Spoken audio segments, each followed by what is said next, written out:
Are you always pushing yourself, even when you feel numb? This video explains why your body keeps performing long after your mind and heart have shut down, and how faith and neuroscience together reveal what's really happening underneath that calm exterior. You tell yourself, God gives strength to the weary, so you push harder, believing exhaustion means you're doing something right. You quote the verses. You stay busy. You keep showing up. But lately, even faith feels like work. You pray, but it feels mechanical. You rest, but it doesn't reach you. Maybe it's not your faith that's failing. Maybe it's your nervous system collapsing under the weight of your own endurance. You've been strong for so long that weakness feels wrong. You've survived worse, so you keep pushing.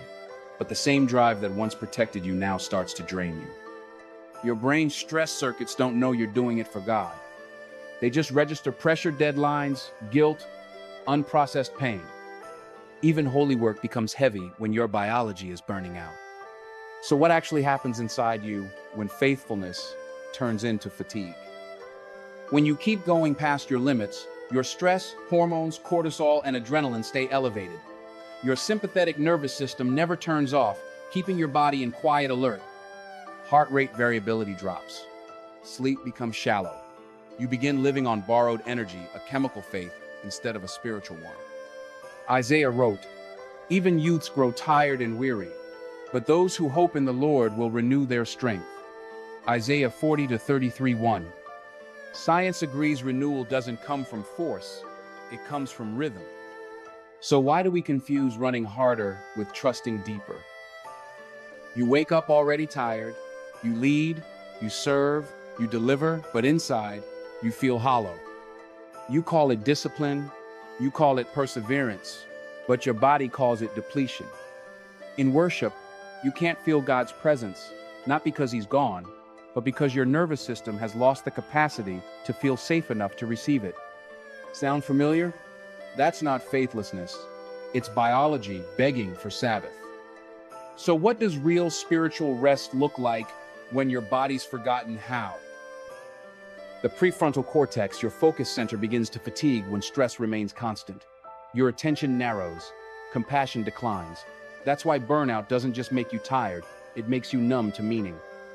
In neuroscience, this is called allostatic overload, the wear and tear of never letting the body reset. In Scripture, it's described as striving in your own strength. The more you push, the less you can feel peace, not because peace left, but because your nervous system stopped recognizing it. So how do you come back when even rest feels like resistance?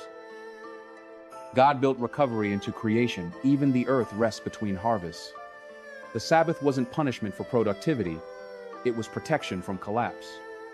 Science calls this parasympathetic restoration, the moment your vagus nerve re-engages, your heart rhythm steadies, and your body shifts from survival to safety. Psalm 46:10 says, "Be still and know that I am God." Stillness isn't passivity, it's participation in divine rhythm, a physiological and spiritual reset. You don't need more willpower. You need permission to stop fighting yourself. Because maybe renewal isn't about doing enough for God, but letting God do enough within you. Faith was never meant to run on adrenaline.